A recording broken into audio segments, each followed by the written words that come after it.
नमस्कार, ग्रामीण महिला विद्यापीठ के एकलव्य चैनल पर आपका स्वागत है। आज हम आपको पढ़ाएंगे बिहारी सस्सई के कुछ पद। इसमें हम 16वां दोहा देखेंगे। ये श्रृंगार संबंधी दोहे हैं। यदि आपको ये वीडियो पसंद आए तो आप लाइक कीजिए, हमारे चैनल को सब्सक्राइब कीजिए। तो करते हैं, व्याख्या करते हैं। कागज पर लिखत न बनत, कहत संदेश लजात, कहिए सब तेरो हियो मेरे हिये की बात। इसमें कवि बिहारी जी ने नायक और नायिका संबंधी, श्रृंगार संबंधी दोहों का वर्णन करते हुए कहते हैं कि एक नायिका जब उसका पति परदेश चला जाता है तो वो किस प्रकार अपने प्रेम पत्र को लिखती है। तो इसमें कहती है कि कागज़ पर लिखत न बनत, यानी कि उस पर कागज़ पर वो लिख नहीं पा रही, अपने हृदयगत भावों को वो कागज़ पर लिख नहीं पा रही है।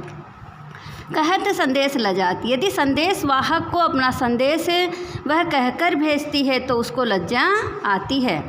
अंत में वह अपने प्रेम पत्र को पूरा करते हुए कहती है कि कहिए सब तेरो हियो मेरे हिये की बात, जो मेरा हृदय कहना चाहता है वो सब तुम जानते। इस तरह कहकर वो अपने प्रेम पत्र को पूर्ण करती है।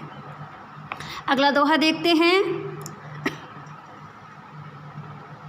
इसमें नायिका की सुंदरता का वर्णन करते हुए कवि बिहारी जी कहते हैं, कहत सभे बेदी दिए अंक दसगुनी होत, तिये लीलार बेदी दिए अगणित बदत उदोत। सबसे पहले शब्दार्थ देखो। सबे यानी सभी होते हैं, बेदी यानी बिंदी होती है, दिए यानी लगाए जाने पर, दसगुनी यानी 10 गुना, तिये ली यानी स्त्री का मस्तक, और अगणित यानी अत्यधिक, उदोत यानी प्रकाश या सुंदरता। आगे देखो, कहत सबे बेदी दिए, सभी जो गणितज्ञ हैं वो कहते हैं कि किसी भी संख्या के आगे बिंदी लगा देने पर अंक 10 गुनी होत, उस संख्या के अंदर 10 गुना वृद्धि हो जाती है। यानी किसी भी संख्या के आगे हम 0 लगाते हैं तो वो कितनी वृद्धि हो जाती है, वो 10 गुना वृद्धि हो जाती है। लेकिन तिये लीलार वेदी दिए अगणित बढ़त उदोत, यदि हम स्त्री के मस्तक के ऊपर बिंदी लगा देते हैं तो उसकी सुंदरता में अगणित वृद्धि हो जाती है, अर्थात वह और अधिक सुंदर लगने लग जाती है। अगला देखते हैं। डिठी न परत समान दूती, कनक कनक से गात, भूषण कर करकस लगत परस बचाने जात। इसमें यही श्रृंगार संबंधी दोहा है और इसमें नायिका की सुंदरता का वर्णन करते हुए कवि बिहारी जी कहते हैं कि डिठी न परत समान दूती, कनक कनक से गात। जो नायिका है उसका शरीर स्वर्णिम आभा वाला है, इसलिए डिठी न परत समान दूती यानी एक समान आभा होने के कारण पता नहीं चलता है कि किस जगह तो उसका शरीर है और किस जगह उसके गहने हैं। तो समान चमक होने के कारण पता नहीं चलता है, क्योंकि कनक कनक से गात यानी सोने के समान उसका गात यानी शरीर है। भूषण कर करकस लगत, यानी हाथों का स्पर्श करने पर, कर यानी हाथ, कवि भूषण कहते हैं कि कर करकस लगत, यानी कि जहाँ पर आभूषण पहने, भूषण यानी आभूषण कहाँ पहने हैं इसका पता कर करकस लगत, यानी हाथों के स्पर्श करने पर वो कठोरता से पता चलता है कि नायिका ने इस जगह पर गहना पहना हुआ है। पर इसे पिछाने जाते यानी स्पर्श करने पर ही पता चलता है, नहीं तो नायिका की सुंदरता के कारण उसके सोने के गहनों का और उसके शरीर की आभा का कोई पता नहीं चलता है।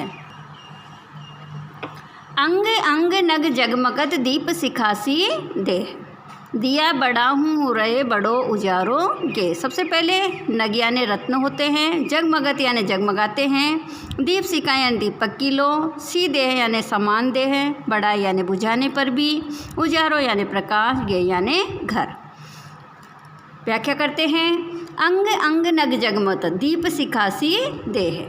नायिका की सुंदरता का वर्णन करते हुए कवि बिहारी जी कहते हैं कि ऐसा लगता है कि मानो नायिका के प्रत्येक शरीर के अंग अंग में रत्न जड़े हुए हैं और वो जगमगा रहे हैं। नग जगमगत यानी रत्न जड़े हुए हैं और इस प्रकार उसका शरीर दे दीप्यमान हो रहा। दीप सिखासी दे, और दीपक की लो के समान उसकी देह यानी शरीर है। देह यानी क्या होता है? शरीर। दिया बड़ा हूँ रे बड़े उजारों के। यदि नायिका के घर के अंदर उसके दीपक को मैंने रात्रि के समय दीपक को बढ़ा दिया जाए यानी बुझा दिया, तब भी उसके शरीर की आभा किसके समान है? नग यानी रत्नों की आभा के समान है। इसलिए घर में दिया बुझा देने के बाद भी क्या हो जाता है? उजाला हो जाता है। इस प्रकार नायिका की जो सुंदरता है उसका वर्णन बिहारी जी ने बढ़ा चढ़ाकर किया है। अब इसके प्रश्नोत्तर देखते हैं। किस लालच में गोपियाँ श्री कृष्ण की मुरली को छिपा देती है? यानी क्या कारण था जिसके कारण गोपियाँ श्री कृष्ण की मुरली को क्या कर देती हैं? छिपा देती है। अगला देखते हैं। कहत नटत रीजत खीजत मिलत खिलत लजियात भरे भुवन में करते नैनन हुसो बात। प्रस्तुत होए के माध्यम से नायक नायिका आँखों की चेष्टा के द्वारा हृदय की किन भावों को प्रकट कर रहे हैं? अगला देखो। जगत के चतुर चित्रे को मूढ़ बनना पड़ा। मूढ़ यानी मूर्ख क्यों बनना पड़ा? कवि ने ऐसा क्यों कहा है? अगला देखो। श्री कृष्ण के आगमन पर वन में मोर क्या प्रतिक्रिया व्यक्त करते हैं? स्पष्ट कीजिए। और अगला है। समान आभा के कारण नजर आने वाले नायिका के आभूषणों की पहचान किस प्रकार होती है? तो सभी प्रश्नों के उत्तर देने आपको साहित्य परिचय याद करना है और साथ ही व्याख्याएं भी करनी है।